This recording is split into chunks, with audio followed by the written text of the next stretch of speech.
Rachida Dati sous tension, accusation contre complément d'enquête et audition à huis clos sur le Louvre. Audition à huis clos sur le Louvre, soupçon de parjure dans l'affaire complément d'enquête, Rachida Dati fait face à 2 commissions sous tension. Un même nom, 2 commissions, et une séquence politique qui s'accélère. En l'espace de quelques semaines, Rachida Dati s'est retrouvée au centre de 2 enquêtes parlementaires distinctes, l'une sur l'audiovisuel public après ses accusations contre complément d'enquête, l'autre sur la sécurité des musées à la suite du cambriolage du Louvre du 19 octobre. Ce lundi 23 février 2026 à 16h30, la ministre de la Culture est entendue à huis clos par la Commission sur la sécurité des musées. Quelques jours auparavant, elle avait transmis des documents à la commission d'enquête sur l'audiovisuel public, chargée d'examiner les accusations qu'elle a formulées sous serment. 2 auditions, 2 contextes, mais une même tension politique. Accusations contre complément d'enquête, des déclarations sous serment qui engagent. Tout commence le 5 février, lorsque Rachida Dati est auditionnée devant la commission d'enquête sur l'audiovisuel public. Évoquant un numéro de complément d'enquête diffusé l'année précédente sur France 2, elle affirme que des démarches auraient été entreprises auprès de son entourage. Elle déclare alors: « Ils ont proposé, via un tiers, un journaliste indépendant, note de la rédaction, auprès d'un membre de ma famille, de pouvoir le payer. » Puis précise, d'après les colonnes du site jeanmarcmorandini.com, il y a eu des échanges. Ces propos sont contestés par les responsables de l'émission. Le rédacteur en chef, Tristan Walex, assure: « Nous n'avons évidemment pas donné d'argent ou proposé d'argent à quiconque dans l'entourage de Madame Dati, fût-ce par un tiers. »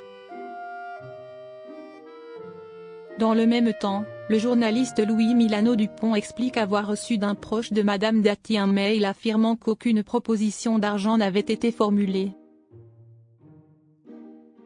Face à ces versions contradictoires, la commission a accordé une semaine aux 2 parties pour transmettre les documents étayant leurs déclarations. Les éléments ont été remis. Désormais, le président du groupe de travail, le député Horizon Jérémy Patrier-Layetu, et le rapporteur Yudé Charles Aloncle doivent déterminer s'il existe un soupçon de parjure. Si tel était le cas, la justice pourrait être saisie. Une audition à huis clos sur la crise du Louvre.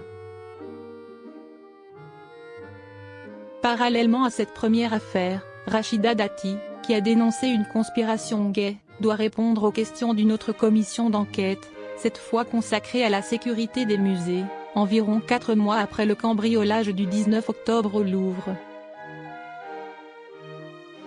Initialement annoncée comme publique, l'audition programmée à 16h30 se tiendra finalement à huis clos.